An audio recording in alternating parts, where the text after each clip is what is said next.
أعوذ بالله من الشيطان الرجيم. The most gracious, the most merciful.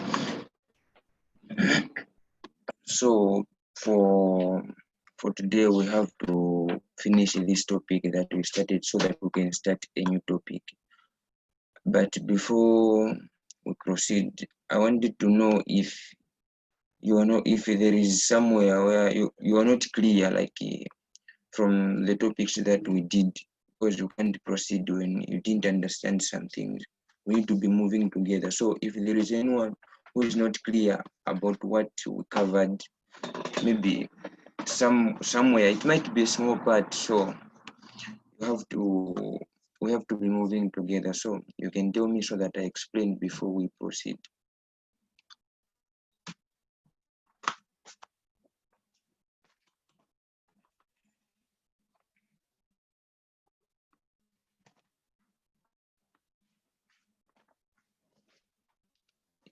Is there anyone who didn't understand any part from what we have covered so far?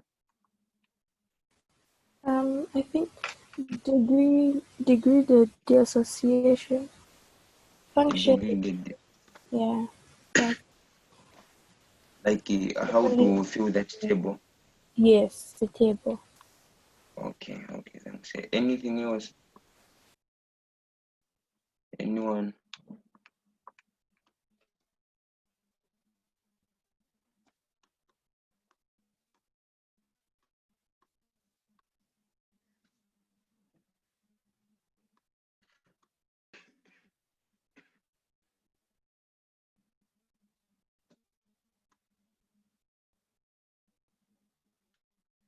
Okay, so for degree of dissociation, we are told that degree of dissociation is equal to number of moles that have reacted divided by the total number of moles. It's the degree of dissociation. It is the ratio between the number of moles that have reacted divided by the total number of moles that were there before the reaction started taking place.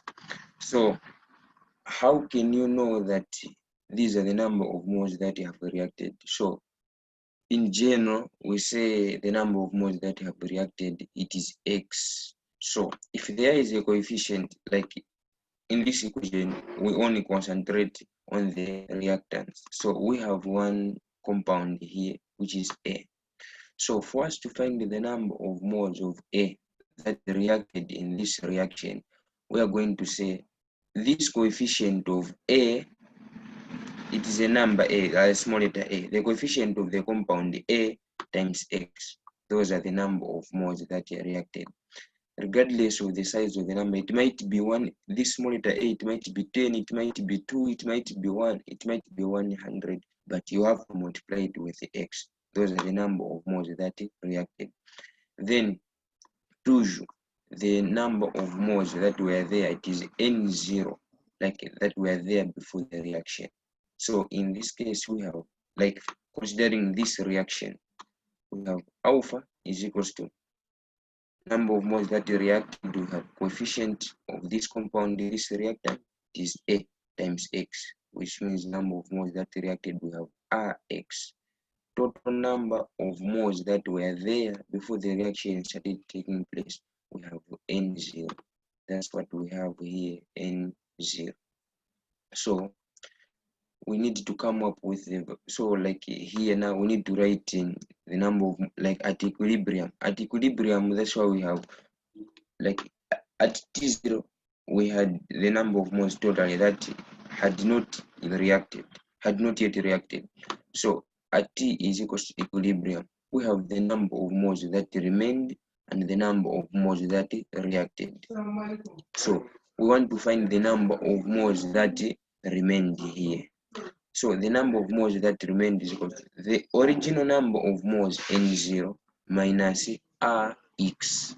That's what we have. X is the number of moles that reacted. So for this product B, we need to find the number of moles that were formed. So it is X times the coefficient of this product B. for C again, it is the same. X times the coefficient of C. Then here, what follows now, it is just the substitution. Here we make, since we have alpha is equals to Rx, alpha is equals to Rx over N0. We need to make X subject to the formula. Then we can make X subject to the formula by cross multiplying. Alpha is equals to Rx to N0. So if we cross multiply alpha, it will be multiplied by N0. We're going to have alpha N0 is equals to Rx. We divide both sides by A. After dividing by A, we're going to have X is equals to alpha N0 divided by A. And we have been told that this value of alpha, it is between 0 and 1. So that's how we fill this table. In case there are some questions, you can tell me if you haven't understood so that I can explain further. The one who had said I should explain this, is it clear? Can we try one now, but not using A, B, and C? Okay.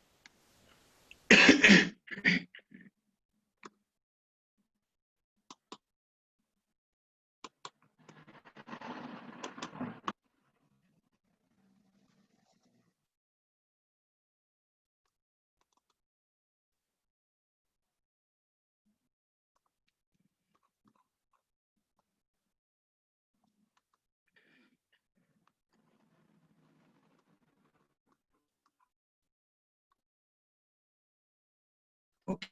So we want to we're going to solve for hydrogen iodide, which decomposes to form hydrogen gas and the iodine gas.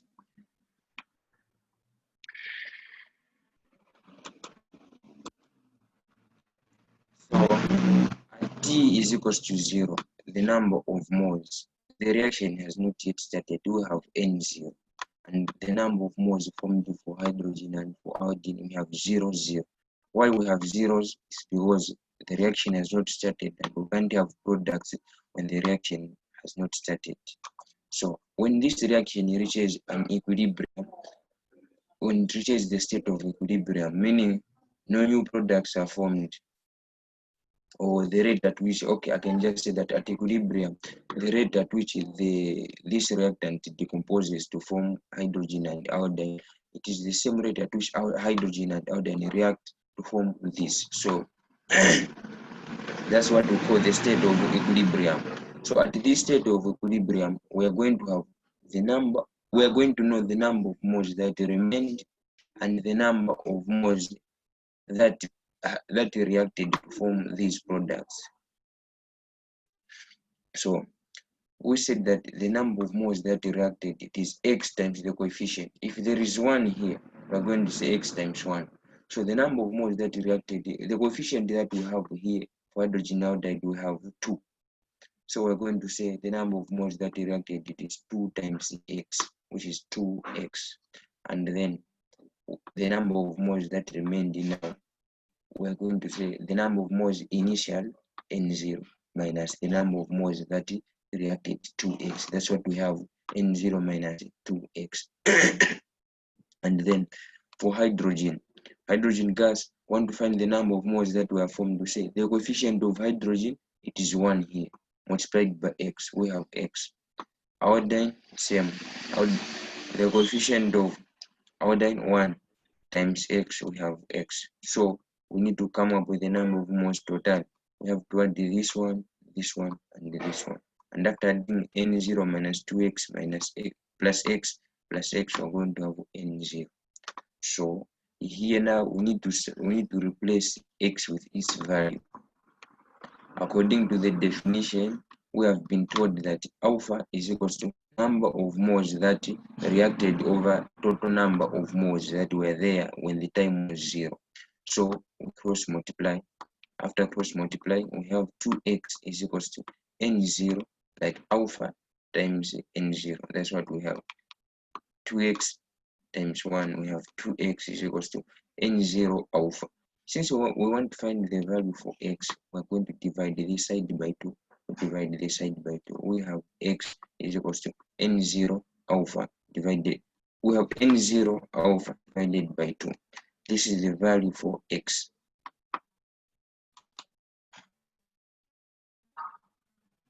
So this is the value for x. So where there is x, we're going to replace with n0 alpha divided by 2. We come here. Here we have n0 minus 2x. Where there is x here, we are going to replace with its value that we are just from finding, which is n0 n0 alpha divided by 2. So here we have 2 and 2. Since this one is the denominator, this one is the numerator, this one is the denominator, they are going to cancel. We have 2, 2. So we're going to remain with n alpha. We're going to remain with n0 minus n0 alpha. So this one we can factorize it. After factorizing, we have n0. Since we have n0, n0, we're going to say n0 open bracket, n0 into n0, 1 minus n0 into n0 alpha. We have alpha. Here where there is x, we just replace direct with n0 alpha divided by 2, n0 alpha divided by 2. And then if we add this one, and this one, we're going to get n0.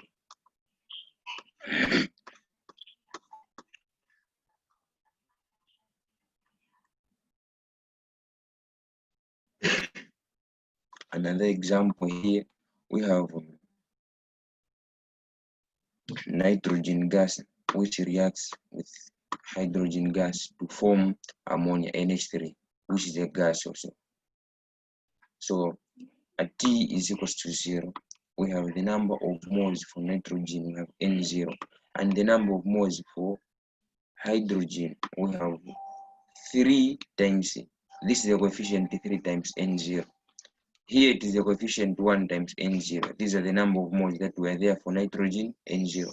The number of moles that were there for hydrogen, 3 N0. And the number of moles for the ammonia formed, it is 0. The total number of moles, we add 0 plus 3 N0 plus N0. We have 4 N0. So in this reaction, we are going to find, we want to write like the number of moles that remained and those that were formed in function of the coefficient of dissociation of nitrogen. If they had said in function of the coefficient of dissociation of hydrogen, we would have used hydrogen to find the value for x. But in this question, they said we need to find the coefficient. We need to write in terms of the coefficient of dissociation of nitrogen. So the number of moles that reacted for nitrogen is x times the coefficient of nitrogen. We're going to have x.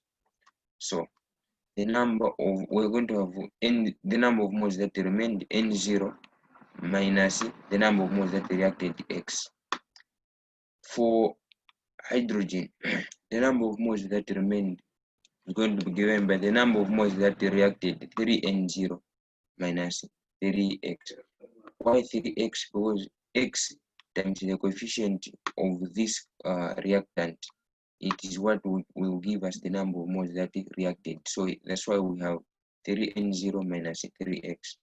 The number of moles that were formed is the coefficient, this one, times x. We have 2x. The number of moles total, we add 2x plus 3n0 minus 3x plus n0 minus x. We get 4n0 minus 2x. Now we need to replace x with its value.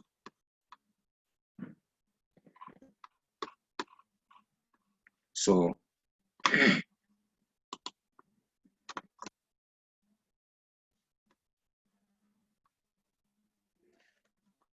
like we have alpha is equals to the number of moles, like in that case for nitrogen, since the coefficient of nitrogen it is 1, so it will just be, we will just consider that it is x. 1 times x, since it gives us x, we have alpha is equals to x over n0. We want to get the value for x, we cross multiply. Alpha times n0, we have n0 alpha is equals to x. So which means that where there is x, we're going to replace with N0 alpha.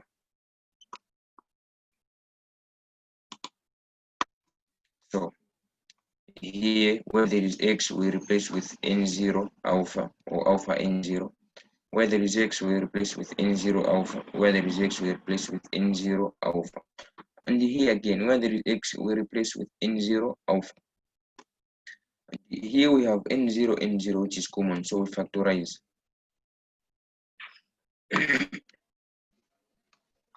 We have N0, N0, which is common, so we factorize. We have N0, open bracket, 1 minus alpha, close bracket, after factorizing by N0. And then this one, we have 3N0, 3N0. We're going to factorize 3N0, open bracket, 3N0 into 3N0, we have 1 minus 3N0 into 3N0 alpha. We're going to remain with alpha. Then this one is just like that. Here we have 4N0 minus 2N0 alpha. We factorize it by 2N0. We have this one here. Any question here? Is it clear? Or I should give further example?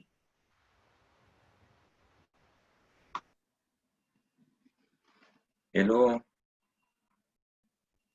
It's clear. Okay. So when giving for you to get used on how we find this one, every time I'll be giving an exercise, I'll be adding a question similar to these questions so that you can get used.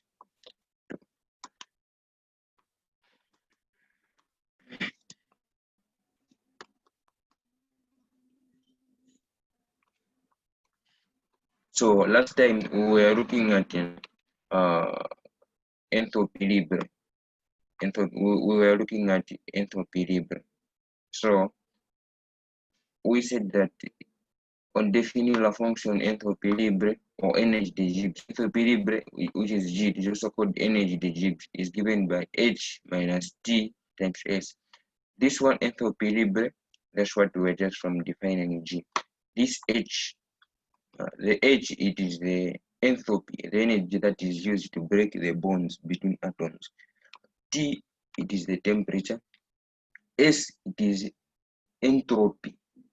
This is enthalpy, this is entropy. Entropy S, like it is the energy that is used to break an atom into its components or its components. Into it, like an atom, it is formed, you learned in atomic that it is formed by electrons, protons, and neutrons. So to break those, we use a certain energy in order to separate an atom into elements that make up an atom. So that's what we call entropy.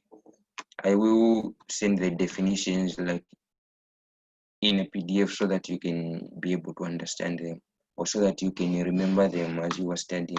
So here it is the change in energy de Gibbs is given by the change in enthalpy minus temperature. Temperature is constant times the change in entropy.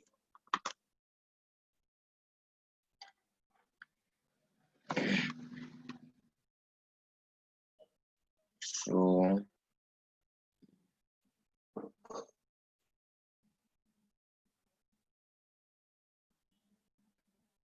here we were told that if the change in energy de Gibbs is equals to 0, it means that the reaction is in equilibrium.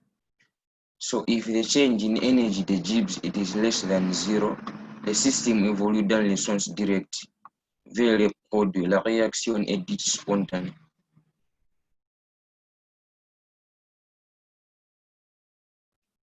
La réaction est dite spontanée. So this one, if the energy de Gibbs it is negative, it means that the system, as in the reaction which is favored, it is the forward reaction sense 1. Since in this case we're still dealing with the equilibrium reaction. So if the change in energy de Gibbs is less than 0, it means that the reaction which is favored is the forward reaction. This one which the arrow which shows from the reactants to the products sense 1. Si energy de Gibbs est supérieur à 0, le système évolue dans le sens inverse vers le réactif. So if the energy de Gibbs, the change in energy de Gibbs is greater than 0, which means if it is positive, It means that the reaction which is favored, it is the backward reaction, the one which goes from the products to the reactants. L'entropie libre molaire partielle des différents composants dans le mélange est donnée. So they're saying that if we have a mixture and we want to find the entropie libre molaire partielle, we're going to say entropie libre, we're going to say l'entropie libre molaire partielle des différents composants dans le mélange est donnée. So this is the entropy libre partielle. GE is equals to GE0 plus RT ln d PA. This one, PE, it is pressure. This one you will see the definition. This one it is entropy libre partielle GE. This one G0, it is entropy libre standard.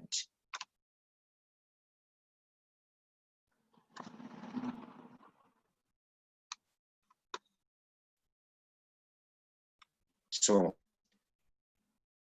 relation on recapping, I'm just trying to summarize what we did so that we can, because what we're going to do next it will depend on what we did last time. So in case you forgot, that's why I'm trying to go through it again. Relation entre Kp et delta G at temperature is equals to constant. So we have a reaction A plus B qui nous donne C plus D. La variation d'entropie libre est, so the variation of entropy libre is given by delta G is equals to summation of delta G of the products minus summation, delta G is given by summation of energy the Gibbs of the products minus summation of energy the Gibbs of the reactants. So the products we have C and D, which means we're going to say C times energy the Gibbs for this compound C. This is the coefficient for product C plus D energy the Gibbs, the coefficient for the product D times energy the Gibbs for the product D. Then minus for the reactants A coefficient, this one A times energy the Gibbs for A plus minus B coefficient for B times energy the Gibbs for B. So energy the Gibbs for each of the compounds, it is different. This one is different from this one, different from this one, different from this one. So we've been told that energy the Gibbs is given by energy the this one entropy libre standard plus RT ln the pressure of A. Same for B, C, and for D. So here we are going to see how this one was found. This one here.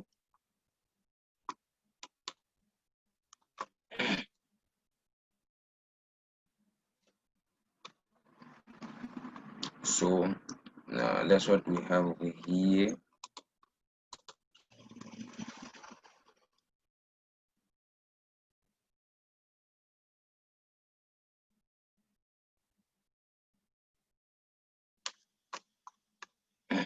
So delta G is equals to, we're going to say this one energy the Gibbs for the since we've been told that delta G is equals to energy the Gibbs for the products minus energy the Gibbs for the reactants as in the summations.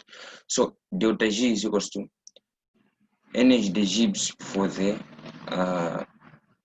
products. We have the one for C energy this one plus the one for D. We have this one, and then minus energy the Gibbs for the reactants. The energy the Gibbs for A is this one plus for B it is this one. So here we are going to add this one energy libre standard, this one plus the energy libre standard, we add them, and then RT ln depression. And when we add this one and this one, since they are unlike, we get this one here, and then RT, here we have RT and here we have RT. We can factorize. Here we've got ln like natural log of pressure of C. Here we have natural log of pressure of D. That's why we have RT, which is common, log or natural log of pressure of C times pressure of D. Since according to the rules of logarithm, when we are adding log of pressure of C plus log of pressure of D. It is the same as log of the pressure of the product of the. It is same as log of the pressure of the product of log. When we are adding in logarithm, when we are adding logarithms, we say log of pressure here of C plus log of the pressure of D. It is the same as saying log of the pressure of the product of the pressure for C and the pressure for D. That's what we have. Natural log of pressure of C times pressure of D. Same here. We are going to add this one, energy libre standard, energy libre standard. And after adding this one, we are going to factorize RT. Here there is ln natural log of pressure of A times pressure of B. So here we have this one, energy libre standard, or the summation of the energy libre standard of the reactants minus the summation of the energy libre standard of the products. We are going to have delta G0. That's what we have. Since we are finding the difference subtraction. That's why we have difference in energy libre standard plus RT. That's here we have RT. So according to the laws of logarithm, here we are saying logarithm, natural log of PCPD minus natural log of PAPB.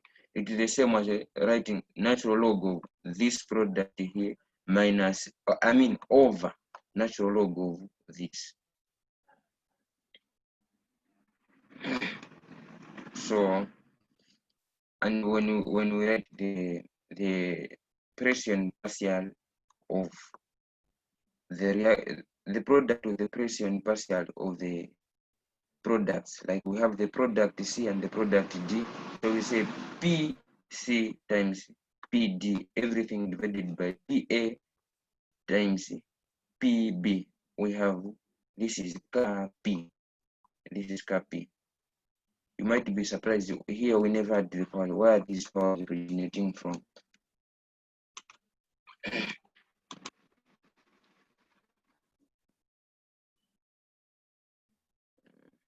Here we have the summation of, that's what we have here, summation of, here we have this, we are multiplying with C, we're multiplying with D, for this one we're multiplying with A, we're multiplying with B. So in this case, like in logarithm, for instance, if we say natural log or logarithm of P to the power, logarithm of the pressure of C to the power C. I want you to follow me here. If we say logarithm, natural log of pressure of C to the power C. If we have a logarithm and here we have a power, this power will come in front, we multiply it, it comes here. So since here, okay, I'll take it that here where we have here, this one, we multiply it with its coefficient. For the product D here, the expression, we say, okay, maybe let me go back here so that you can follow.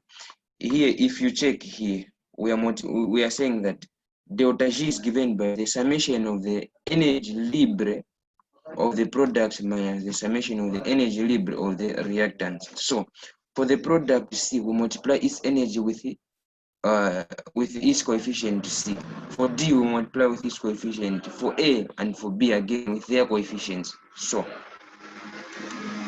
what I was saying here is that here, this one, it is multiplied by its coefficient. I wanted you to have a clear understanding of where this power originated. Here, we never had this power C. So what I was saying is that there, as you saw from the page, that from the previous page, we multiply the whole of this thing. Like if we consider for G, energy for C is given by this one, this whole thing, energy libre standard plus RT ln the PC we assumed that we have already multiplied it. That's why it was just written like GC. And then here, this same energy for this is the energy for C, energy degibs for the product C, and this it is the energy degibs for the product C. We are multiplying it with the coefficient of C. That's what we have here. We're multiplying it with the coefficient of C. That's why here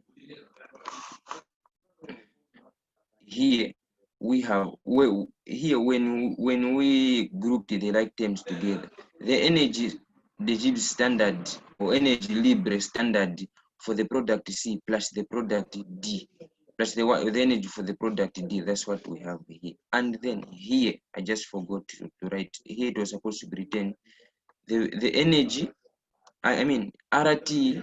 This is RT times the coefficient here between RT and Ln. This is the coefficient of the product C. We have C here, and here between RT and Ln here we have the coefficient.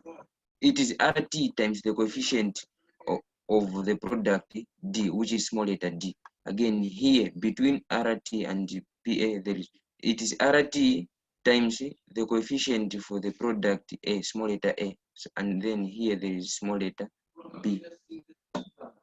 Here it is just ln. Here it is yeah. I just forgot to write ln the PR. Here it is RT ln. This one, like here, if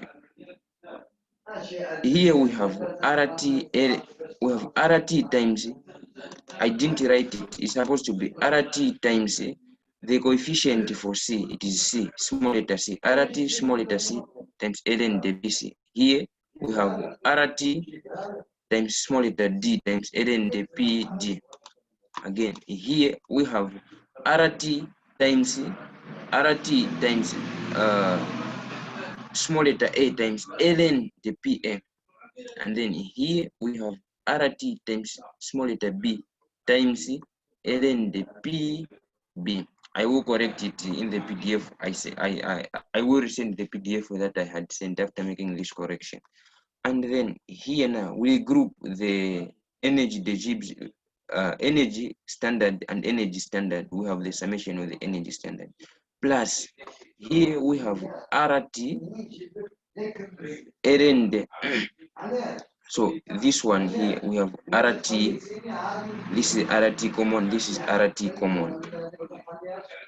ln natural log of the product of C to the power C times the product times the pressure for D to the power small letter d minus same here energy plus RT ln the pressure A to the power small letter A and the pressure B to the power small letter B. And here after summation of the energy standard for the products minus summation of the energy standard for the reactants, we're going to have the change in energy standard. That's what we have, delta G0 plus we have RT, and then here we have the product. I had said that you should revise a bit of logarithm so that we can be moving together. So according to the laws of logarithm, if we are finding a difference in log, it is the same as writing log of their fraction. Here we have natural log of PCPD minus natural log of PAPB. So we're going to say this minus, it will be turned into a division. We say natural log of open bracket the pressure PC times PD. That's what we have here, and then here the minus is turned into a division, and we have PAPB. That's what we have here. So this one, since here this one it is the P pressure partial PC, it is the power small letter C, PD power small letter D. Then this one PA power small letter A, PB the power small letter B. That's what we have. So after writing this one now according to the laws of logarithm, it gives us P. This is P. If you check from what we did, the constant for gas perfect No, not the constant for gas perfect. The constant for the reaction when we have a reaction involving the gases. The Kp, which depends in temperature. This one.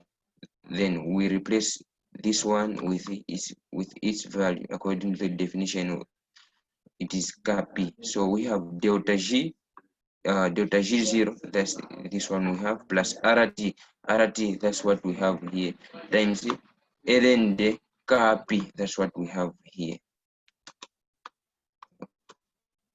Did you understand, or maybe there is, or I need to make some repetitions?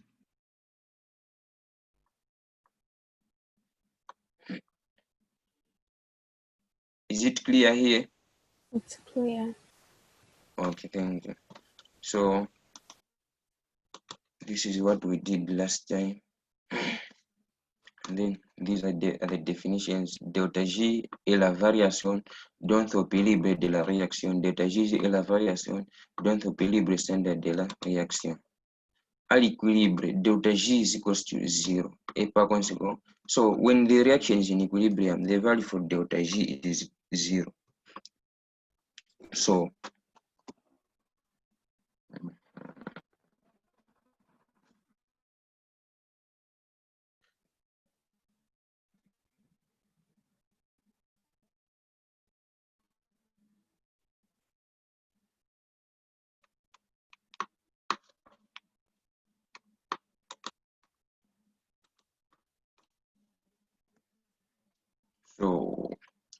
we've been told that at equilibrium, the value for delta G it is equals to 0. So we have delta G is equals to, the change in delta G is equals to the change in delta G0 plus RT ln the Kp.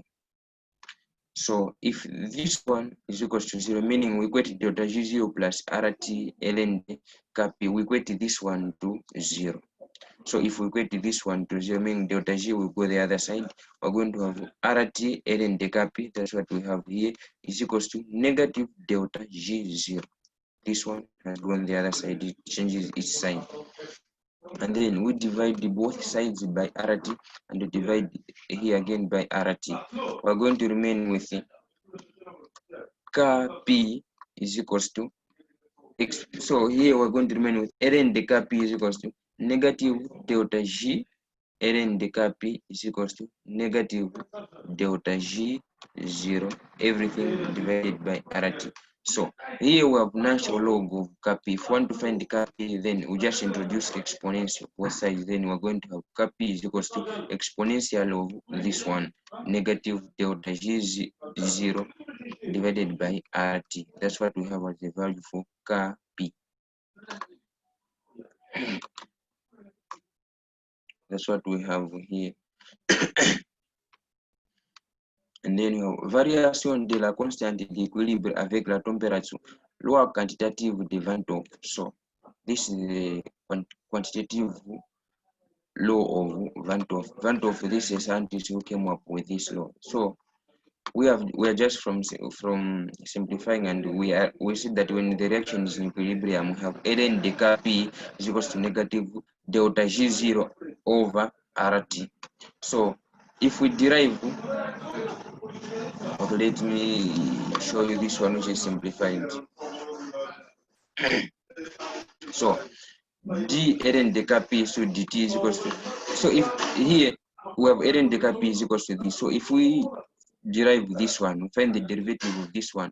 If we derive with this side, we need to derive with this side again in function of t.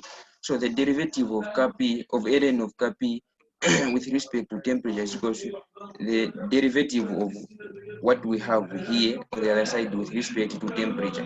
So this one, it can also be written as this, like RT. This RT is the denominator. We can also write it as R to the power negative 1 and T to the power negative 1.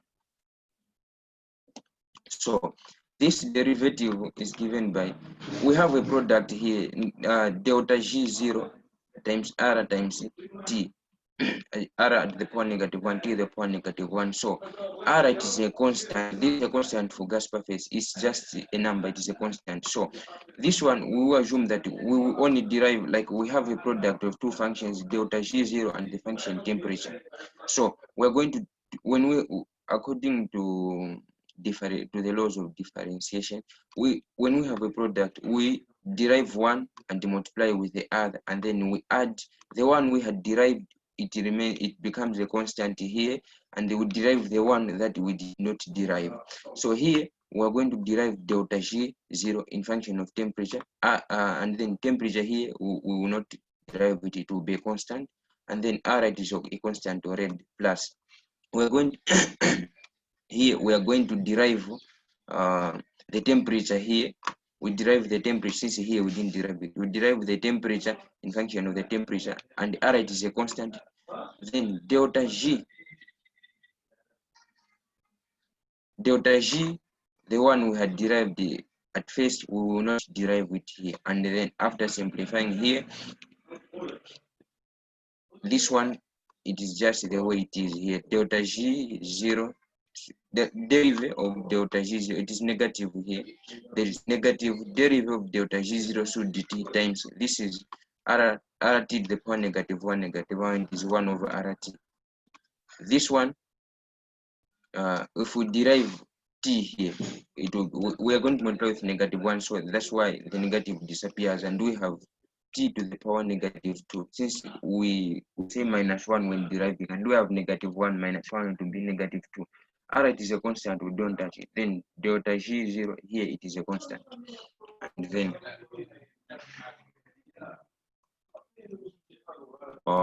this one, it is the same as so this one is R the power negative 1 T the power negative 1. It means times delta G0, it means these are the denominators.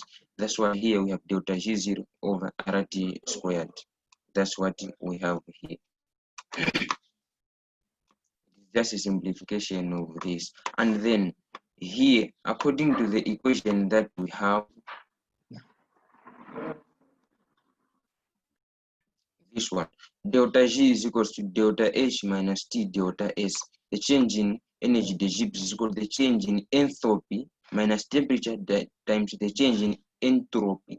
So here, if we derive delta G in function of temperature, let's see what happens. If we derive delta G, here we have delta G0 is equals to delta H0 minus T delta S0. So if we derive delta G in function of temperature, we're going to say the derivative of delta G in over dt, which means the derivative of delta G0 in function of temperature, that's what we have here, is equals to delta H. We don't have temperature in this function, so it will be a constant. So the derivative of a constant, same as the derivative of 1 in function of x, it is 0. So the derivative of this one, it is 0. Minus T delta x, T delta S0. So same as you have 2x. What is the derivative of 2x? It is 2. Because as in the derivative of 2x in function of x, it is 2. Because the x, it has the power 1. So here we want to derive T delta S. So in function of T, this T, it will disappear. We're just going to remain with delta S, negative delta S. So that's what we have here, negative delta S. So meaning that where there is the derivative of delta G0 over dt, we can replace with the negative delta S. In this equation, we have d derivative of ln decap sub dt is equals to negative 1 sub RT. This is what we are just from finding on the other page. Then here we have the derivative of delta G0 sub dt. That's what we have. We're going to replace with negative delta S0. So negative times negative, it will be positive. That's why we have delta S0 over RT plus what we have, delta G0, everything divided by RT squared here. And then down here, we can delta S0 over RT, we can multiply it with T over T. T over T, it is 1. T into T, it is 1. We are multiplying it with a constant. We want to make it have the same denominator as delta G0. So when we multiply with t over t, it means we have just multiplied with 1. And when you multiply with 1, nothing changes since it's a positive 1. So we are going to have t delta S0, everything divided by RT squared. Since RT times t, it is RT squared, plus delta G0, the way it was, so RT squared. So we have the common denominator, which is RT squared, and we have RT squared. So here on top we have t delta S, we have t delta S plus delta, we have t delta S0 plus delta G0. If you look here, if we take negative t delta S0 the other side, if we take negative t delta S0 the other side, we are going to have delta H0 is equals to delta G plus T delta S. That's what we have here. T delta S0 plus delta G0. This one, it is the same as delta H0. So we have common denominator here, which is RT squared. So we have RT squared. We have as the denominator, and the numerator we have T delta S0 plus delta G0, and this one, it is the same as delta H0. So we have, this is where this relation comes from.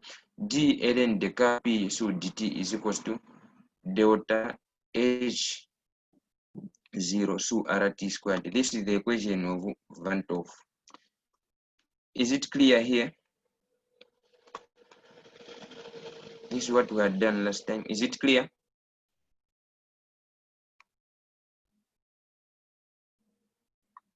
Okay, we proceed. So see delta H0 a constant dans l'intervalle de température T1 to Td. La loi de Van 't Hoff est utilisée sous sa forme intégrée. So they're saying that if we have the reaction and the value for enthalpy, this one enthalpy standard, if it remains constant when the temperature changes from T1 to T2, meaning that this one is going to be used in its integrated form. So I will just give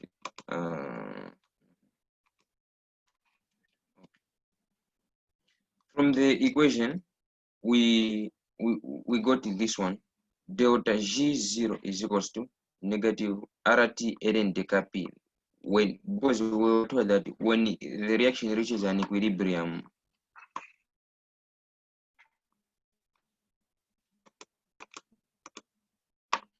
when this reaction reaches equilibrium, we've been told that delta G0, delta G is equals to 0. So if this is delta G, when we equate it to 0, we take RT ln deca P the other side, we're going to have delta G0 is equals to negative RT ln deca P. So we also have this one. From what we are just from seeing that side, we have delta G0 is equals to delta H0 minus T delta S0. This is delta S0, delta S0. I just forgot to write a 0 here. So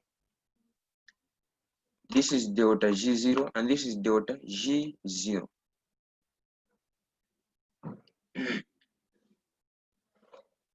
So where there is delta G0 here in this equation, where there is delta G0, we can replace it with negative RT ln deca P. That's what we have here.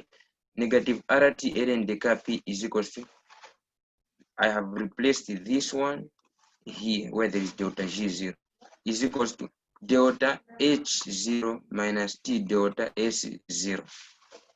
This is S0. I just forgot to write the 0 there. So I want to find the K. This is another way of finding, of simplifying this. If you are finding difficulties with the method I'm just from explaining, you can use this method. So we divide both sides by negative RT, negative RT. So you divide this by negative RT, you divide this by negative RT. You're going to have ln deca P is equals to negative delta H0 su RT, negative negative to give us a positive, temperature and temperature to cancel, we have delta S su R.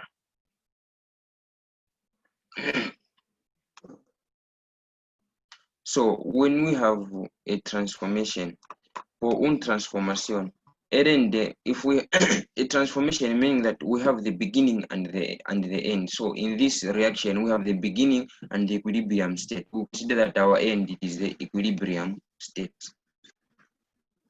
So we have been told that C delta G est constant dans cet intervalle. La loi de Van 't Hoff est utilisée sous sa forme intégrée, meaning that this law of Van 't Hoff is going to be used in its integrated form. We need to integrate this one. So the form integrate, it is this one. So I just want to show you on how this form was found, this form here.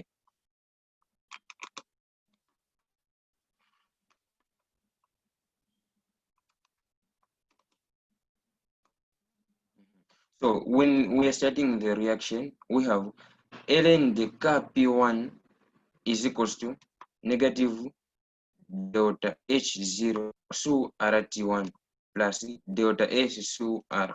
And when the reaction reaches an equilibrium, we're going to have another Kp. So ln the Kp day is equals to negative delta H0 su RT day plus delta S su R. So the delta S su R for the first reaction, the delta S for the initial state, it is the same as the delta S for the final state, and the R, it is a constant. So when we find the difference between the natural log of Kp day final one minus the natural log of the Kp1, we are going to say this one negative delta H0 su RT day, that's what we have here, minus negative delta H0 su RT1, that's what we have here, plus this one minus this one, it will give us a 0 since it is the same value here. So according to the laws of logarithm, this one, the minus, will become a fraction. We have natural log of Kp day su Kp1 is equals to this one. We have negative delta H0 su RT day. Negative times negative is, we're going to have a positive, plus delta H su RT1. That one will give us a 0. So here we can factorize this one. We can factorize this one by delta H0. We can factorize it by the negative delta H0. So if we say negative delta H0 su R, here on the denominator we're going to have negative H0 into negative H0, we're going to have 1. And here it is just the R that has remained outside, then the T, we still have it T day. Negative H0 into negative delta H0. This is delta H0. Is delta H0. So this negative delta H0 into delta positive delta H0, we are going to have negative 1. That's what we have, negative 1. Then this R, that's the R here, we have factorized it. We're just going to remain with it T1. So this is the form integral. So in a question, if you have been given, sorry, on suppose delta S, delta H0 some constant. So for us to come up with this equation, we assumed that delta H0 and delta S, they are constant. That's why we arrived here. So if you have been given a question and you have been told that the value for delta H0, it is constant, it means you need to use the loi de Van 't Hoff in its form integral, and the form integral is this one. This is the method 1. We also have method 2 on finding this. Method 2, that side we had ln the Kp.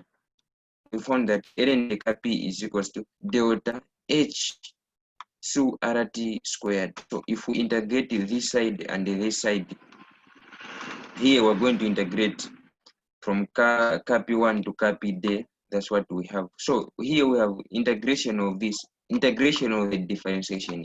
In short, this differentiation and the integration, it will cancel. We're just going to have the Kp day su Kp1. We have log. We're going to have natural log of Kp day su Kp1. when we substitute here after integrating. And then here we're going to have here it is negative here. That's the negative here. I'm seeing this black thing is a negative. So here we need to integrate t. So integrating t, here we suppose that delta h it is constant. So delta h, that's why it is outside the brackets. Delta h and r, these are constants. So here we're just going to integrate t. So for t, we add t to the 1 over t squared is the same as negative, it's the same as t to the power negative 2. So when integrating, we add 1. So this new power, we divide it by the same new power. And we are moving from t1 to td. So when this happens, this one we're going to have ln deca pd su capia is equals to this one is going. We have taken this negative sign inside here. And we have delta h0 su r open bracket. This negative we have taken it inside here. So after this one, I want you to pay attention. Here we have t to the power negative 2 plus 1 over negative 2 plus 1. So negative, this negative, the negative 2 here we have this is t to the power negative 2 plus 1. Everything divided by negative 2 plus 1. Negative 2 plus 1.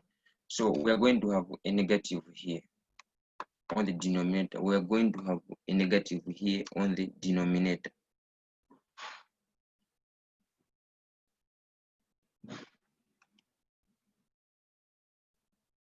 So delta h0 su r open bracket.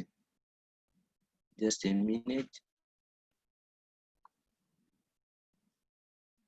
So after integrating this one, this power it will increase from it will reduce. We had t to the 1. We had 1 over t squared. We are going to have 1 over t now here. That's what we are going to have. So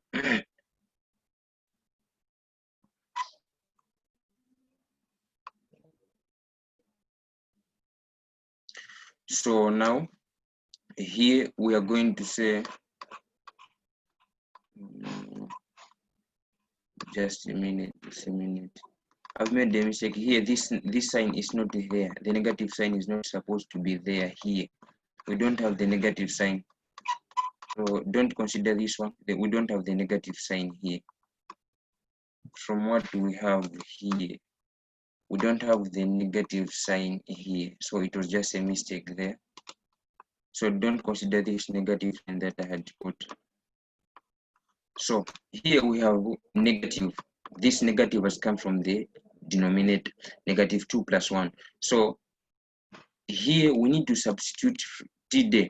That's why we have 1. This is the same as negative 1 over t. So since we have to replace, we've been given the values for t1 and td, we need to replace. So when integrating, we replace the final value first minus the initial value. So we have negative 1 over td minus, this is negative 1 over t1. And after simplifying this one, what is inside? Negative times negative, we have a positive. That's why we have 1 over t1 minus 1 over td. So this is another method that you can use if you want to find this equation of Van 't Hoff in its form integral.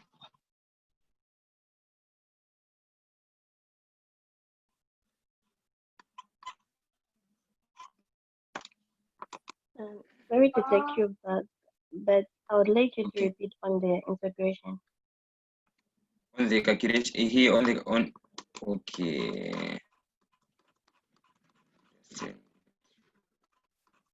On how we integrated this one using this method or the other method that I had found that we had used where we were finding the difference, because we used 2 methods. Using the last method you. Okay, this one. Yeah, this okay. one. Yeah. Okay. I said according to the question, to the statement, they said when delta h is 0, we have a reaction, and when we have a chemical reaction, we have the initial temperature, we have the initial state and the final state, we have the initial temperature and the final temperature. So they are saying that during a reaction, the temperature of course changes. If a reaction involves that, the temperature can change. So if we have a reaction where we have the change in temperature, but the value for the enthalpy standard, it has not changed, meaning the law of Van 't Hoff has to be used in its integrated form. The law of Van 't Hoff, the equation of Van 't Hoff, that's what we have here, the equation of Van 't Hoff. So they said that this equation will be used, will be used in its integrated form. We have to integrate it if the value for delta H0 is constant. So here they just wrote direct. Wow. So we have to integrate this one now. So integrating here, when integrating this one, we integrate, like here we have K.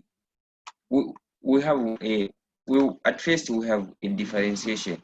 D ln de Kp, well, D ln de Kp so dt is equals to the change in enthalpy divided by RT squared. So here we need to integrate this D ln de Kp. So here we have, when we introduce the integration, meaning that the power of this one is supposed to increase when we're integrating. So we have the derivative. So we are, in short, we are trying to integrate something which is derived. For instance, you have been given dy of dx. You've been given, let's go back to calculus. We've been given dy dx. You've been told integrate dy dx. If you introduce the integration sign, meaning that the integration sign, it will cancel with the differentiation sign, and you are going to have y. The integration of dy dx, it is y. When you integrate dy dx, you will get y. So if you here, we have been given d of ln de Kp so dt. If we integrate this one, we're just going to have ln de Kp. So we have been given the values for Kp. So we will say ln de Kp final minus ln de Kp initial.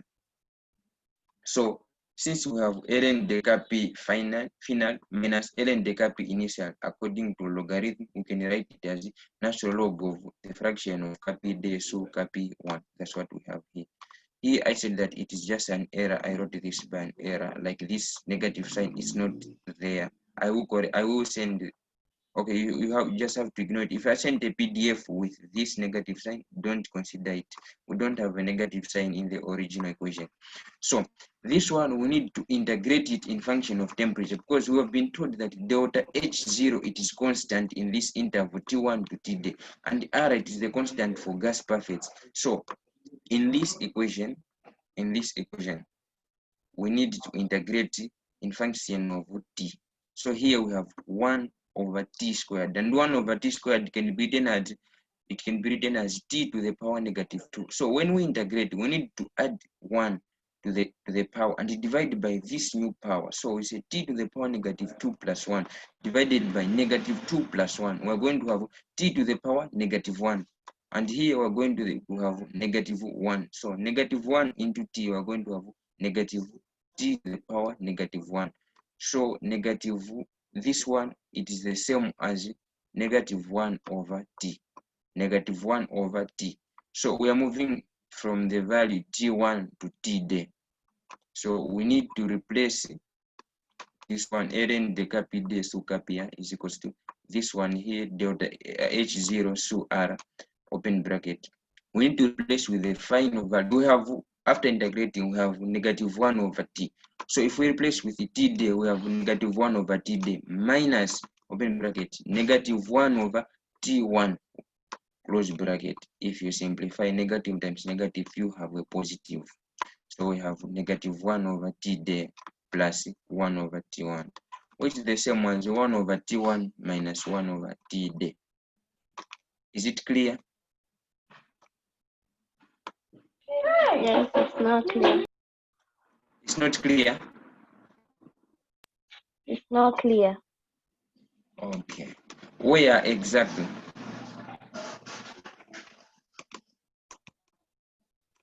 No, Like I've gotten it. you've got it's clear or it's not clear. It should come out if you haven't understood. No, it's clear. It's clear. Okay, thanks.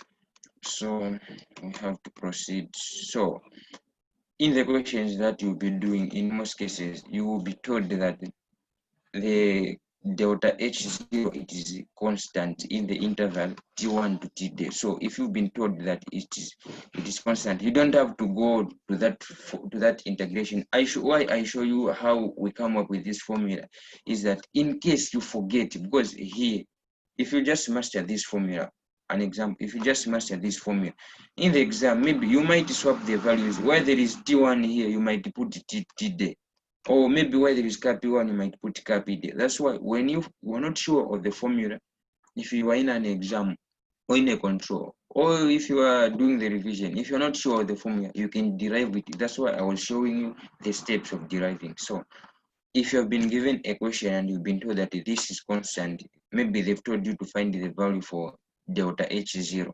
You just go direct to the formula. There is no need for you to derive those formula, but you need to know how those formula led into this, because if you were not sure of this, maybe you might master this, but in the exam, because of pressure, maybe you forget this, you can derive it. So delta H0 variation d'entropie standard de la reaction. So we've been given an example, or maybe an exercice. Connaissons les constantes Kpa et Kpd de la réaction suivante. Hydrogen gas plus iodine forming hydrogen iodide. So we've been given this the value for the temperature and this the value for the Kp. So when the temperature was 731 Kelvin, the value for Kp was 49.8, and then when the temperature was 764, the value for the Kp was 45.9. We've been told that calculate delta H, suppose constant entre 731 kelvins and 764 kelvin. So they want us to find the value for delta H when this temperature, calculate delta H, suppose the constant. So they have stated that delta H, we are assuming that it is constant. So they want us to find this same constant value of delta H when the temperature changed from 731 to 764 in this reaction. So when you see such a statement, all you have to remember directly that, okay, if delta H it is constant, I need to use it in its integrated form, and the integrated form is what we have here. So here we have the value for Kpd, we have the value for Kpa, we have the value for R, constant of gas perfect, and we have the value for T1, and we have the value for Td. The only missing thing here, it is delta H. So you just substitute here with this value, here with this value, and here again substitute with the value. If you do the correct substitution and the correct mathematics, you are going to get the value for delta H. So if we want to find delta H, it is energy, this one. If we want to find energy in calorie, we are going to use R, constant of gas perfect, which is 2. So if we want to use R, if we want to find the energy in joule, we use the R, which gives us the energy in joule, and this is we're going to see from this equation.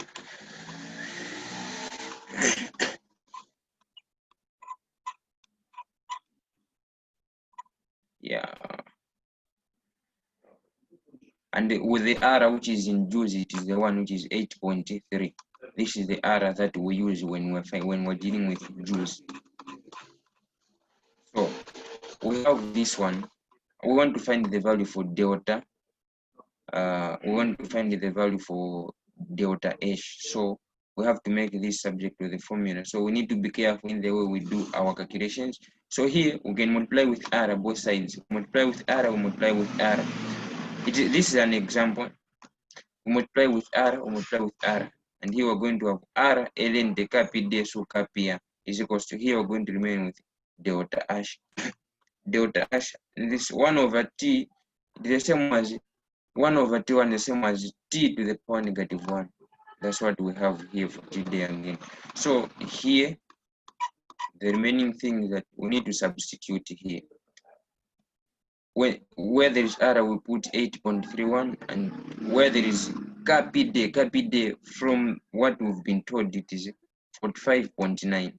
K it is 49.8, and this one is going to give us this one. We don't know the value for delta H, that's what we want to find. And the temperature T1 we've been told that it is 731. So T1 has to go, you need to be careful, like don't swap these values. The temperature one goes direct, the temperature one, it goes with the value for PK1.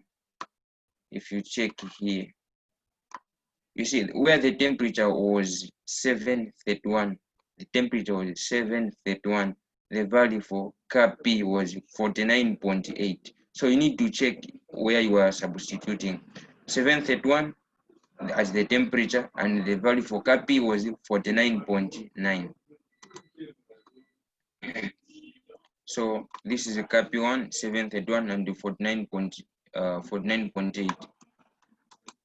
Yeah, 49.8. That's what we have as Kp1. So after simplifying this one, you find the difference for this one, and then you will divide it both sides. After simplifying this one here, you will get this, and this one you can divide it with 1000 so that you get your values in kilojoules. So you can round off to 3 significant figures. So if you divide this by 1000, you're going to have negative 10.6 kilojoule per mole. This is the value.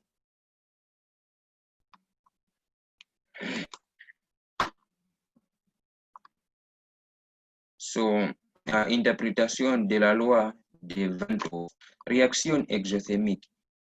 The exothermic reaction, when delta H0 is less than 0, meaning that when delta H0 is negative, it is negative. With this one, it means that the value it means that ln of Kp is reducing when the temperature is increasing. When the value for delta H it is negative, it means that the value for ln of Kp is reducing when we increase the temperature. In short, for a reaction which is exothermic, the value for Kp will be reducing when the temperature increases. And for the reaction which is endothermic, the value for Kp will be increasing when the temperature increasing, meaning that the natural log of Kp will increase when the temperature increases. This is the interpretation of this. Any question before we introduce a new topic?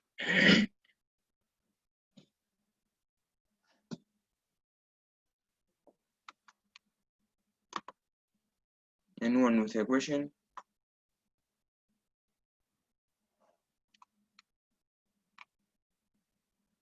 Okay, so this one, it is something that we did in, are you able to get me? Yes. Okay, thank you. So since there are no questions, but in case maybe you had the question, you wanted to ask you something, then you forget, you can still ask me Alafa, there is no problem. What then you can ask me. So we did part of the equilibrium reactions when we were still at secondary school. So this is just an addition to what we already know. So I will move fast so that at least we can finish this, because we need to start another topic. So loi de déplacement de l'équilibre. Les facteurs qui peuvent influencer un équilibre chimique sont la température, la pression et la composition, ou bien la concentration. So when we have an equilibrium reaction, if we change these factors, the temperature, the pressure, and the composition or the concentration, if we have a chemical reaction and we change the temperature or the pressure or the concentration, it means the direction of that chemical reaction, it may change. So we are going to see here how does the reaction how does an equilibrium reaction behave when we change temperature or pressure or concentration. So on les appelle facteurs d'équilibre. So these factors, these temperature, pressure, and concentration, they are called factors of equilibrium. Principe de Le Chatelier. Il permet de prévoir le sens de déplacement d'un équilibre si on fait varier l'un de ces facteurs d'équilibre. So in this chapter, we are going to see the law of Le Chatelier. This is a scientist who came up with this law. So we are going to be using this law of Le Chatelier to find how does this reaction behave when we change pressure or when we change temperature or when we change the concentration. Inonce. Toute modification dans des facteurs d'équilibre d'un système entraîne un déplacement de cet équilibre dans le sens qui tend à s'opposer à la variation du facteur considéré. This is the definition of the principle of Le Chatelier. Toute modification dans des facteurs d'équilibre d'un système entraîne un déplacement de cet équilibre dans le sens qui tend à s'opposer à la variation du facteur considéré. So, according to the principle of Le Chatelier, he's saying that all the modifications that are done to one of the factors of the equilibrium reaction, it brings a change which will go towards the opposition of that fact. I'll give an example. If we have an equilibrium reaction and we increase the temperature, the system is going to respond to our change by reducing the temperature. If we increase the pressure, the system is going to oppose the pressure. This is the principle of Le Chatelier. C'est la loi générale de modération appliquée à la plupart des phénomènes. So this is what we are going to be using in most of our reactions, but not all of them.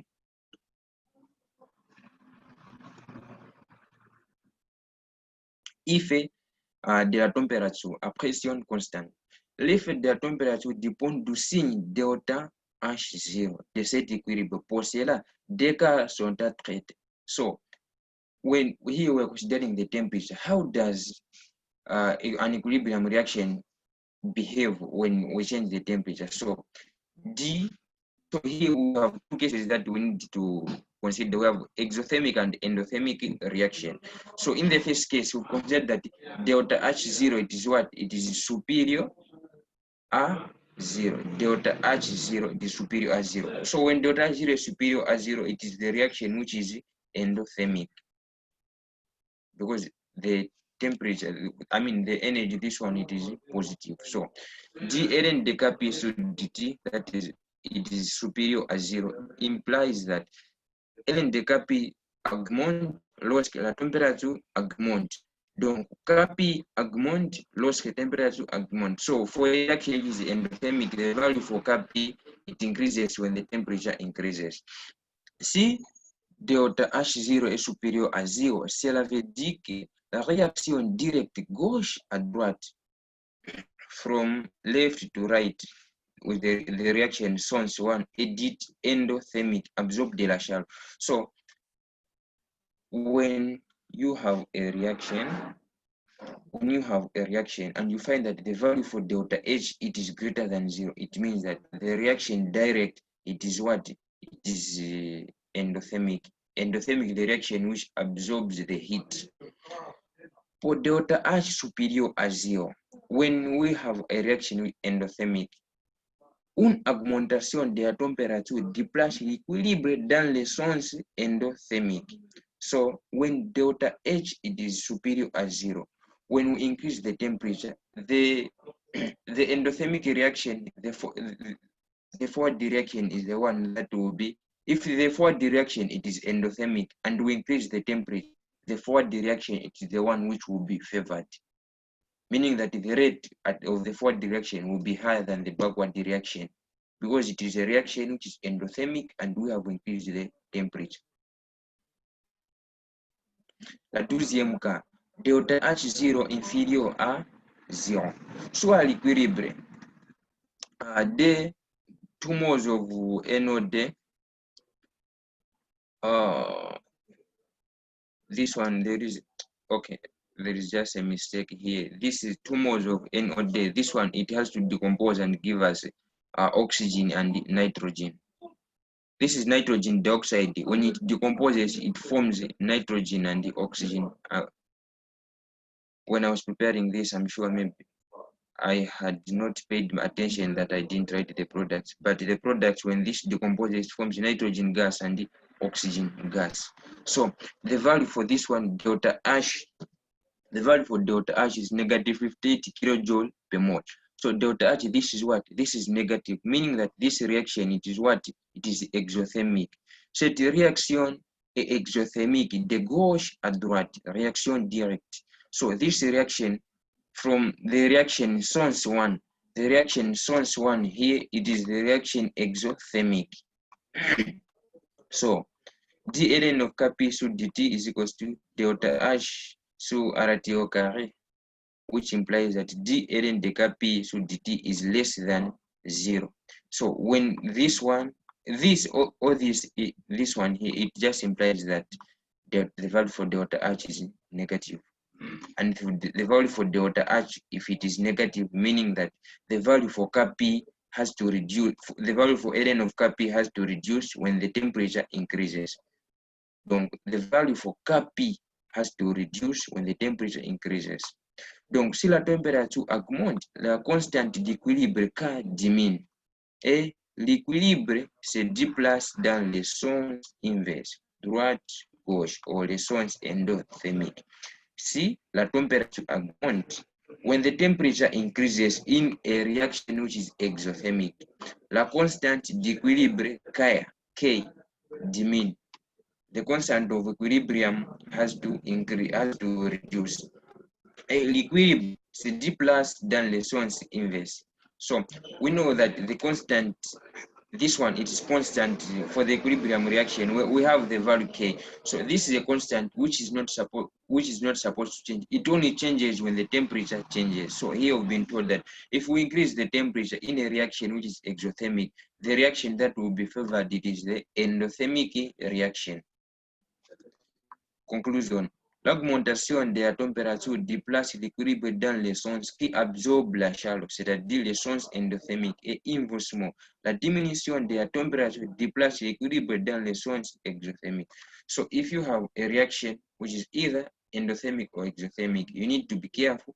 If you increase the temperature in a reaction which is exothermic, the reaction is going to respond by reducing the temperature. How is it going to reduce the temperature? The temperature will be reduced by making sure that the reaction which is favored, it is the endothermic reaction, because the endothermic reaction is the one that absorbs the heat, and when the heat is absorbed, it will reduce the what? It will reduce the temperature. So we have an example here. In the nitrogen plus hydrogen gives us ammonia. We have the value for delta H, which is negative 92.2 kJ per mole. Delta H inférieur à 0, donc la réaction exothermique dans le sens A. So if we've been given like this delta H is for the this value delta H, it is the value for the forward reaction. We've been told that delta H is less than 0. As you can see, it is negative. La réaction exothermique dans le sens A. So this forward reaction, this arrow, it is the reaction which is exothermic. If the forward direction is exothermic, meaning the backward reaction is endothermic. Si la température augmente, la réaction évolue vers la formation d'azote et d'hydrogène. So, si la température augmente, la réaction évolue. Si la température augmente, la réaction évolue vers la formation de ND et HD. Sons endothermic sons. So, in this reaction, which is exothermic, when we increase the temperature, the reaction will respond by reducing the temperature. How is it going to reduce the temperature? The temperature will reduce by favoring the backward reaction, which is the decomposition of ammonia to form nitrogen and hydrogen. This is the backward reaction, which is endothermic.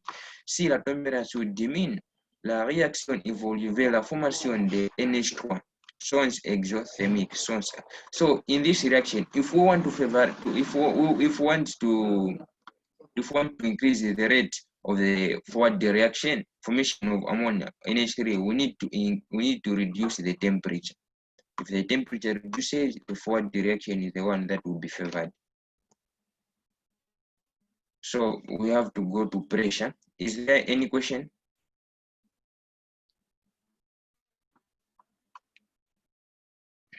Questions?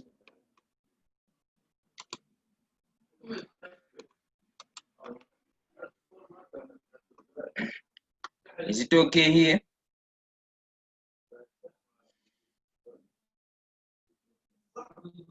Hello, is it okay here? Or I should repeat? It's okay. Okay, thank you.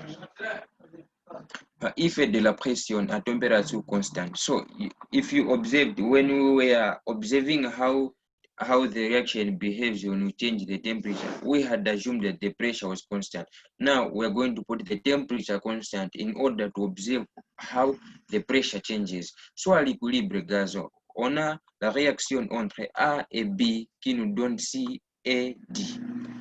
So Kp is equals to Kx times pression total to the power delta null. I'm sure you remember this. We did this, like the relation between Kp and Kx.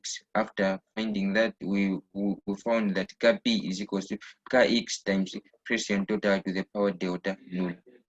Delta null, it is C plus D minus B plus A. So Kx is equals to, if we want to find the Kx here, we have Kx, we have to divide both sides by Pt to the power delta null. Let me show you how this one was done.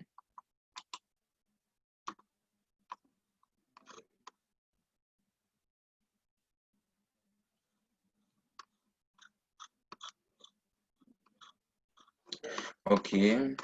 Ici, on a une relation entre Kp et Kn. For this reaction, the value for Kp is equals to this.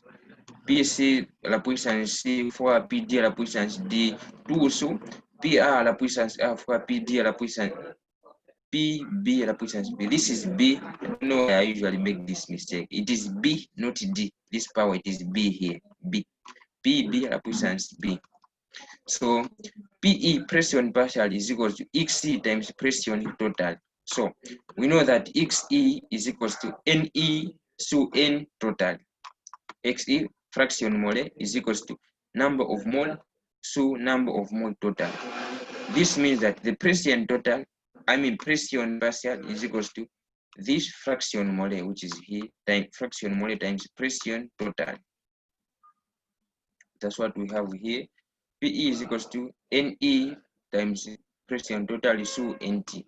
So here, this is the pression partial. So for Kp, we're going to have Kp is equal to, this is the pression partial, this is equals to this. So this is the pression partial for C. This is the pression partial of C according to what we have found here. This is the pression partial for D. This is the pression partial for A. This is the pression partial for B. So here we can distribute this power. Here we're going to have NC to the power C. That's what we have here. We're going to have ND to the power D. We're going to have NA to the power A. That's what we have here. NB to the power B. So that's what we have here. And here we have pression total, number of mole total. It's the same pression total, number of mole total. Pression total, number of mole total. The only thing that will make this different is the sign. It is the power, So here we have pression total, number of mole total times pression total, number of mole total. We are going to write pression total, so number of mole total. To the power, we are multiplying, so we add the power according to indices C plus D. Since we're dividing here, pression total, number of mole total, pression total, number of mole total, we add the power we add A and B. But here we have a division we have a division here. So we're going to write pressure total to number of mole total to the power C plus D minus A plus B. That's what we have here. And C plus B, C plus D minus A minus B. This is what delta null. So this one now, this is Kn. That's what we have here. We have in function of number of mole. We have Kp in function of number of mole. So this is Kn. Pressure times pressure and total times pressure and total over number of mole total. It is the same as pressure and total times number of mole total to the power -1. So negative, we multiply the powers here. We're going to have, like, for pressure and total, this power is positive. We're going to have pressure and total to the power delta null. Pressure number of mole total to the power negative. We're going to have negative delta null. That's what we have here. This is the negative. And then we have this, the relation Kp in function of T is equal to Kn times pressure total to the power delta null times number of mole total to the power negative delta null. That's what we have here. So this is what we have.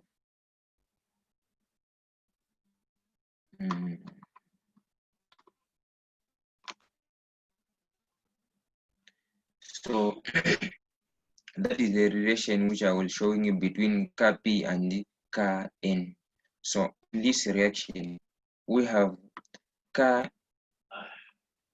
is equals to Kx times pressure total to the power delta null.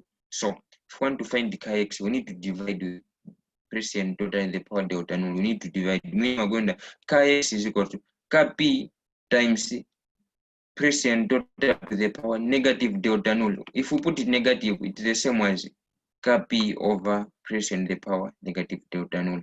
This one. I'm sure you've understood it. But if you've not, like, Kx is equals to Kp divided by pressure total to the power negative delta null. That's what we have. So instead of writing Kp over pressure total to the power delta null, instead of writing Kx is equal to Kp, instead of writing Kx is equals to Kp to the divided by pressure to the power negative. Instead of writing Kx is equals to Kp divided by pressure to the power delta null, we write 1 over delta null. We write 1 over pressure total to the power delta null as pressure total to the power negative delta null. That's why we have this one here. So for this one, if we introduce logarithm, for this one, we say natural log of Kx is equals to natural log of Kp. We're going to have natural log of Kp. We are multiplying here plus natural log of pressure to the power negative delta null. Now we have natural log. The power will come in front. We are going to multiply pressure total times its power. So we are going to have natural log of Kx is equals to natural log of Kp minus the power delta null minus the power delta null times natural log of P. Natural log of K equals to natural log of Kp minus delta null times natural log of P. So if we derive this one, we're going to have D. If we derive this one, we're going to have the derivative of Kx, or the derivative of natural log of Kx is equals to the derivative of natural log of Kp. Now here we assume that the temperature is constant. Now Kp is in function of temperature. So if we derive something, this one, if we derive this one, we're deriving it in function of temperature. So here we have been told that the temperature, it is constant. So minus the derivative of delta null. Delta null, it is a number, so it is a constant. So that's why we have minus delta null times derivative of ln dp. We are considering pressure, which is a function here. So the derivative of Kx here will be equals to negative delta null.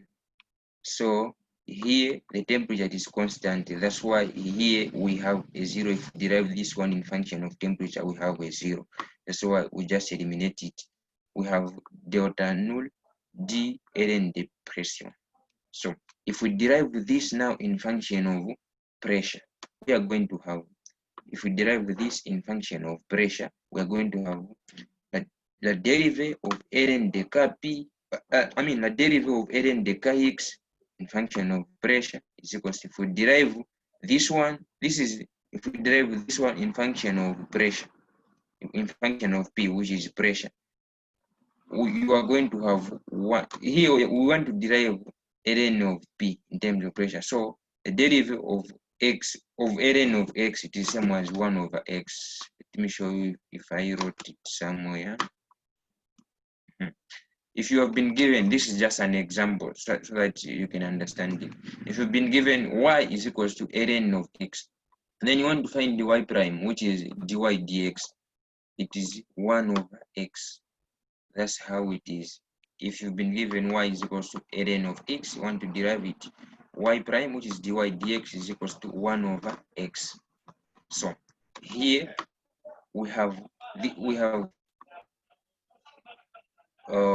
derivative. We have d ln of kx through dp. That's what we have here, is equals to, this is negative delta null times derivative of ln of p. It is what? 1 over p. So 1 over p times negative delta null. We're going to have negative delta null over p. That's what we have here. That's what we have here. Negative delta null divided by p. Donc, si delta null est égal à 0, la pression n'a pas d'influence sur l'équilibre chimique. So if the value of delta null is equals to 0, if the value of delta null is equals to 0, the pressure does not influence the equilibrium reaction. If we change, we reduce, we increase, we keep it constant, nothing changes because the value of delta null, it is constant. Because the value of delta null, it is 0. So if the value of delta null, it is 0, pressure does not affect the equilibrium reaction. For example, on a set reaction, hydrogen plus iodine forming as hydrogen iodide. So delta null is equals to delta null. The coefficient for the product, we have 2. That's what we have, 2. Minus the coefficient for the reactants, we have 1 plus 1. The coefficient here, it is 1. The coefficient here, it is 1. We have 2 minus 1 plus 1 is 2. 2 minus 2, we have 0.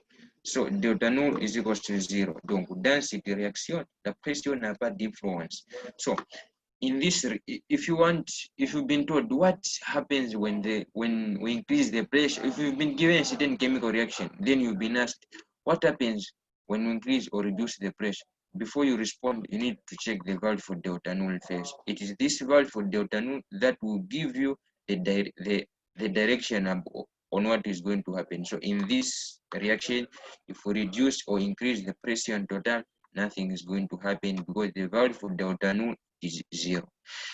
D'après les principes de Le Châtel, une augmentation de la pression totale entraîne un déplacement de l'équilibre dans le sens qui diminue le nombre de moles gaz et inversement.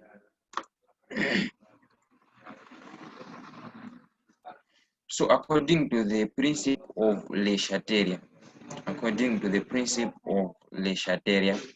they are saying that the increase in pressure, it makes the equilibrium reaction to move towards the side which reduces the number of moles of gases.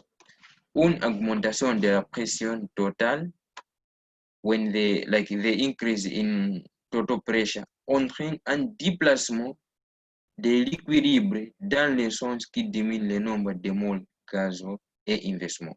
So when the pressure increases, the equilibrium reaction is going to respond by making the reaction which reduces the number of moles of gases.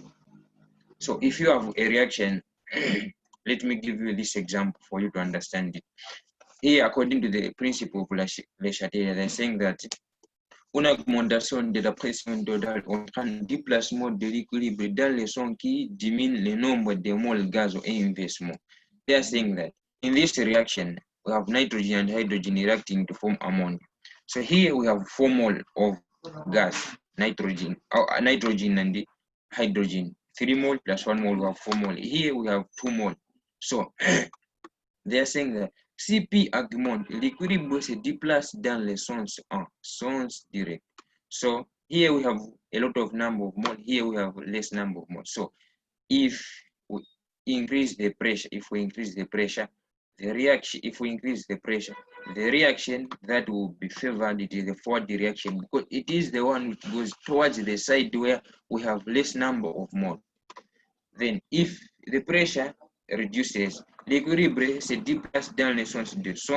If the pressure has reduced the total pressure, the equilibrium reaction is going to favor the backward reaction where nitrogen and the hydrogen is formed. Influence de la concentration. Is it clear here? Is it clear, or maybe there is somewhere I have to repeat? It's clear.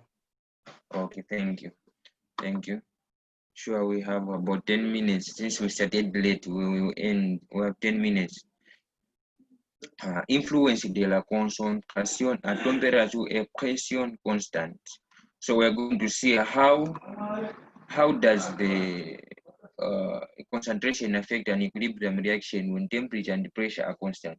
D'après les principes de Le Châtel, si on augmente la concentration d'un constituant, l'équilibre se déplace dans le sens qui diminue cette concentration. According to the Le Châtelier's principle, they are saying that if we increase the concentration, the equilibrium reaction is going to respond by reducing the concentration.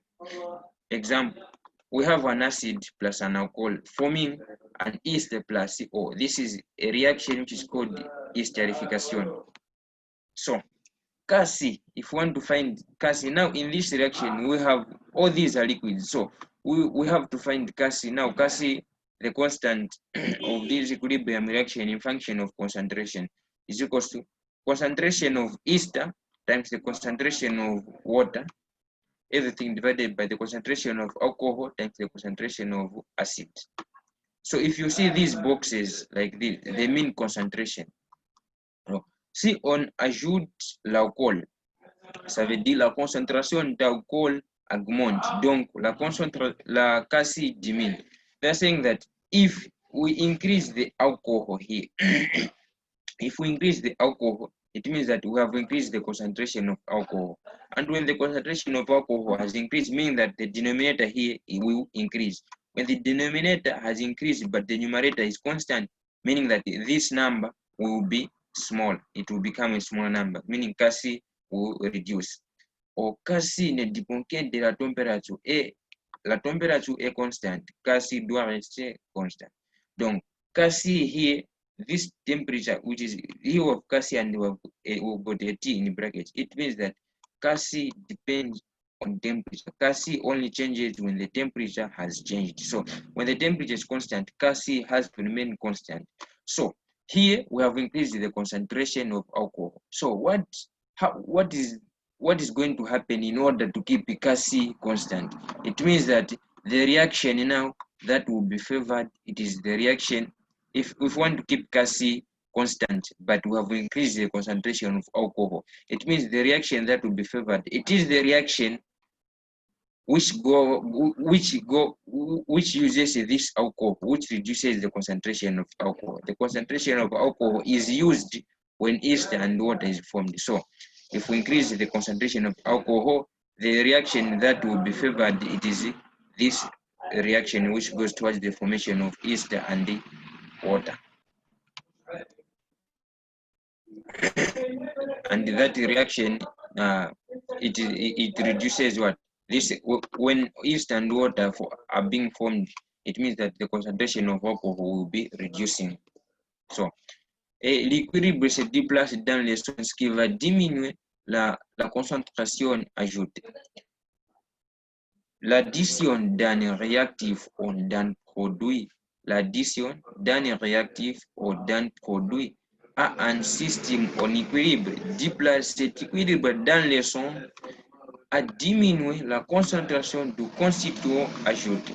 So they're saying that if we have a reaction and if we add a reactant, if we add a reactant, this reaction is going to behave in such a way that the reaction that will be favored, it is that reaction which uses up that reactive that we have added. In this case, we added an alcohol, and an alcohol, after we increase the concentration of an alcohol, the reaction that was favored, it is the reaction that uses this alcohol. And when the alcohol is used, meaning that ester and water is going to be formed, and the concentration of the alcohol will reduce.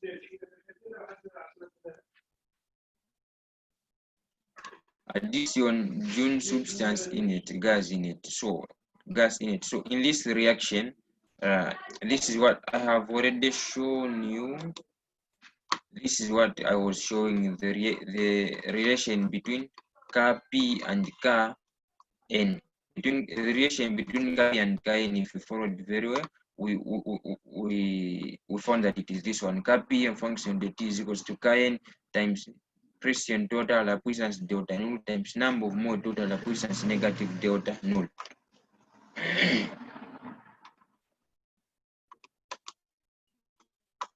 So that's what we have here.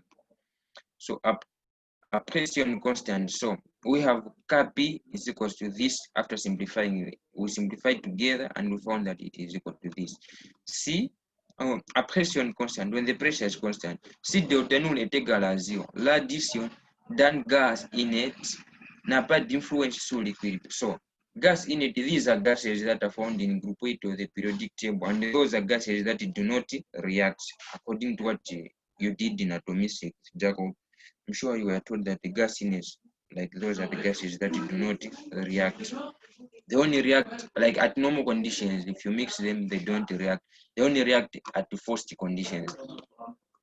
So in this situation, we've been told that if the value for delta null, it is 0, and if we add a gas in it, the addition of this gas in it does not influence the equilibrium reaction. For example, we have this reaction, hydrogen and chlorine reacting to form hydrogen chloride. So, K general, so I'll give like for this one, the value for delta null, this one, it is 0. 2 minus 1 plus 1.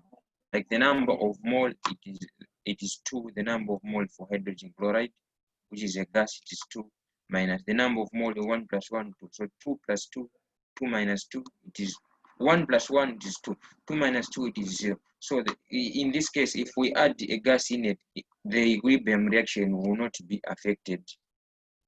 So, cas général, si delta null n'est pas égal à 0, à température et pression constante, l'ajout d'une substance inerte déplace l'équilibre chimique dans le son d'une augmentation du nombre de moles gaz. So they are saying that if the value for delta null is not equal to 0 and we add a substance in it, like a gas in it or a substance which will not participate in that reaction, the equilibrium, if the value for delta null is not equal to 0, if the value for delta null is not equal to 0, if the value for delta null is not equal to 0, and in our equilibrium reaction we add a substance in it, the equilibrium reaction will move towards the direction which increases the number of moles of gases, the direction where the value for delta null is superior to 0. Yeah, the value of delta null is superior to 0. So I'll give an example here. For instance, in this case, the value for delta null, it is what? The value for delta null in this reaction is, for this reaction, if we consider the forward reaction, the value for delta null, the product is 2 minus 4, which is -2. But if we consider the backward reaction, if we consider the backward reaction, meaning we will get this one ammonia as our reactant, and the products will be nitrogen and hydrogen, meaning that the value for delta null will be 4 minus 2. So here the value for the reaction which has got the value for delta null, which is positive, it is the backward reaction. So if we add a substance in it in this reaction, the reaction that will be favored is the reaction D, sequence D, where ammonia decomposes to form nitrogen and hydrogen.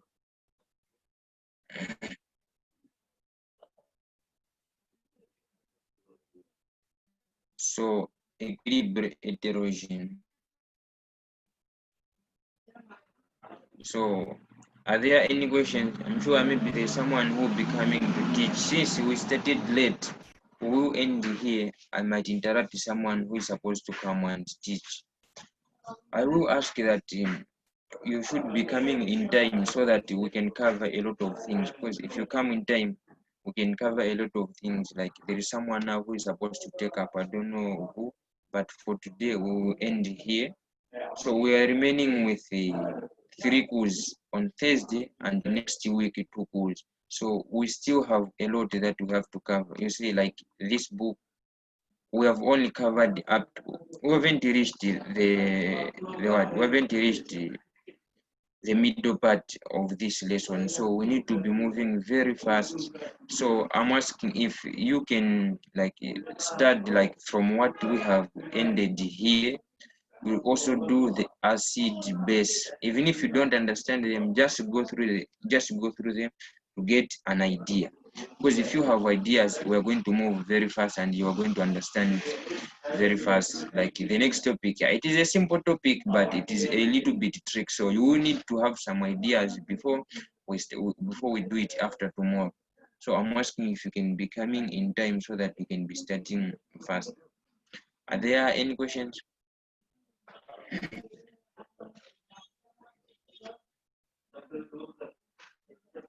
Any questions before we close?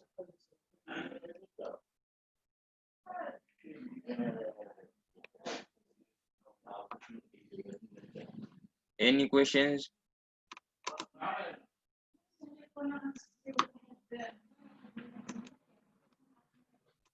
Hello?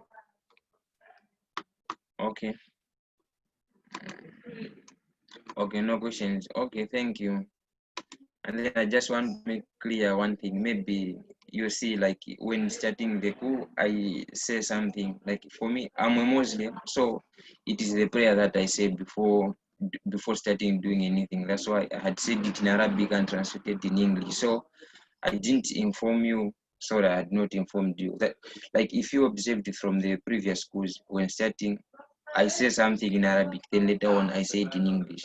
So that's the prayer. So that's it. Maybe you might be surprised. What is Simon saying at first? We didn't understand it. It is just a short prayer that we say as Muslims before we start doing something. Thank you for your time. I will send an exercise. For the exercise, please, you should be trying to answer the exercises.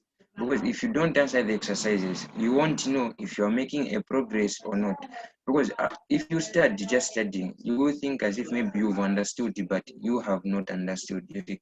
So you can only test your understanding by answering the question. Thank you. Bonne journée.